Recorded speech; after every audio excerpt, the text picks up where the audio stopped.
Hello friends, இன்னைக்கு 79 சுதந்திர தினம் விட்டு காலையில் என்ன பண்ணலாம் பார்க்கும்போது, சரி தோசையே சூப்பராக நம்ம செஞ்சுருவோம். கேரட்டை வச்சு கேரட்டில் என்னென்ன பெனிஃபிட் இருக்குது, உங்களுக்கு நோய் எதிர்ப்பு சக்தி இருக்குது, கொழுப்பை கரைக்குது, வயிற்று புண்ணை போக்குது, கண்ணுக்கு தெளிவாக க்ளீனாக நல்லா ஆரோக்கியமாக வைக்குது, அப்புறம் செரிமான தன்மையை கொடுக்குது, சருமம் ரொம்ப பொலிவாக ஆக்குது கேரட்டு, அப்புறம் கல்லீரலையும் நல்லா பலப்படுத்துது. அப்படிப்பட்ட கேரட்டையும் மேலே வச்சுட்டேன் நல்லா தேசிய கொடிக்கு.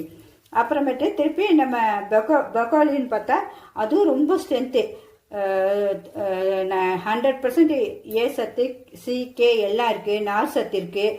அப்புறம் சாலட்டுக்கெலாம் இது பயன்படுத்துகிறோம். ஆனால் அதிக வேக வைக்கக்கூடாது. வேக வச்சிங்கன்னா அதோடைய சத்து போயிடும்.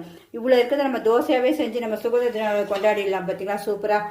அதுக்காக தான் உங்களுக்கு தோசையும் சுட்டுட்டேன். இனிமேல் எடுத்து நம்ம சாப்பிட்ற வேண்டியதான். எப்படி இருக்குன்னு பார்ப்போம். ஓகேவா? உங்களுக்கு பிடிச்சிருந்தா கண்டிப்பாக உங்கள் சகோதரிக்கு ஒரு லைக் பண்ணுங்கள். ஏன்னா என்ன செய்யுதுன்னு யோசிச்சு நம்ம சமையல் செய்கிறோம்.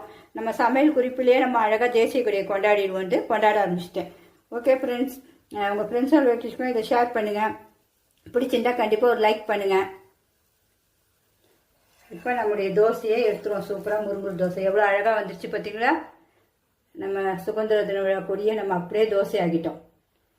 இது பார்த்தீங்களா, நம்மளுடைய தோசை சூப்பராக ரெடி ஆகிடுச்சு பார்த்தீங்களா? நான் கண்டிப்பாக உங்களுக்கு பிடிச்சதா ஒரு லைக் பண்ணுங்கள். நம்மளுடைய இன்றைக்கி கார்டன்லேயும் தேசிய கொடி தான் வச்சுருக்கேன். இன்றைக்கி ஃபுல்லாக நம்மளது இதை வச்சு தான் நம்ம சமையலே.